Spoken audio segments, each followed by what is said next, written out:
လို့လည်းမရဘူးမက်ဆေ့ပို့လို့လည်းမရဘူးအင်တာနက်သုံးဖို့အတွက်တည်တံ့ထုတ်ထားတဲ့စင်ကတ်ပတ်စံလက်ထဲမှာအခုကင်ထားတဲ့စင်ကတ်ကဖုန်းလည်းပြောလို့မရဘူးမက်ဆေ့ပို့လို့လည်းမရဘူးစင်ကတ်ဖြစ်ပေမဲ့လည်းသူ့ရဲ့ဒီထဲမှာပေါ့နော်ဖုန်းနံပါတ်လည်းမပါဘူးဘလို့စင်ကတ်ကြီးလဲလို့စဉ်းစားနေလား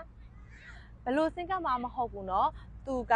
အင်တာနက်သုံးဖို့အတွက်တည်တံ့ထုတ်ထားတာဖြစ်တဲ့အတွက်သူ့ကိုဖုန်းပြောလို့လည်းမရဘူးမက်ဆေ့ပို့လို့လည်းမရဘူးပေါ့နော်ဒီထဲမှာဆိုလဲဖုန်းနံပါတ်မပါဘူးစင်ကတ်ကိုဘလို့နေရာတွေမှာအသုံးပြုလို့ရလဲဆိုရင်အမားတို့ပေါ့နော်အတန် 4G မိရဲ့နေရာတိုင်းမှာသူကအသုံးပြုလို့ရတယ်ဒီစင်ကတ်ကိုဆက်ဆောက်ဝယ်ခြင်းမှာ gig 80ပါတယ်ပေါ့နော်ကိုကဒီ gig 80ကတက်တန်း1လပေါ့နော် gig 80ကုန်သွားလို့ကိုကနောက်လတွေမှာ data ဘယ်လောက် plan တွေဝယ်လို့ရလဲဆိုရင်သူက9000ဘိုးကို 15GB ဝယ်လို့ရတယ်ပြီးတော့သူကပေါ့နော်1000ဘိုးဆိုရင် 35GB တောင်ဝယ်လို့ရတယ်ပြီးတော့အဲ့ဒါပဲမဟုတ်ဘူးเนาะသူကနောက်ထပ်1000ခွဲဘိုးဆိုရင် 55GB တောင်ရတယ်သူကအရန်ကိုတန်တဲ့ပေါ့နော်ဒီပလန်3မျိုးသူကဝယ်လို့ရတယ်အဲ့အစောကပေါ့နော်ဝယ်တဲ့ဆက်ဆောင်ဝယ်ခြင်းမှာပါတဲ့ gig 80ကုန်သွားပြီဆိုရင်အမအခုပြောပြသွားတဲ့ပလန်3မျိုးဝယ်လိုက်တာနဲ့ပေါ့နော်ဒီ gig 80မှာမကုန်ခဲ့တဲ့ data တွေကိုသူက data carry လဲယူပေးရယ်နော်ဒီလိုမျိုးပေါ့နော်အရန်ကိုတန်တဲ့ data plan တွေဝယ်လို့ရတယ်ပြီးတော့မကုန်တဲ့ data တွေကိုလည်း carry ပြန်ယူသွားလို့ရတာကဒီ sim card ရဲ့အားသာချက်ပေါ့နော်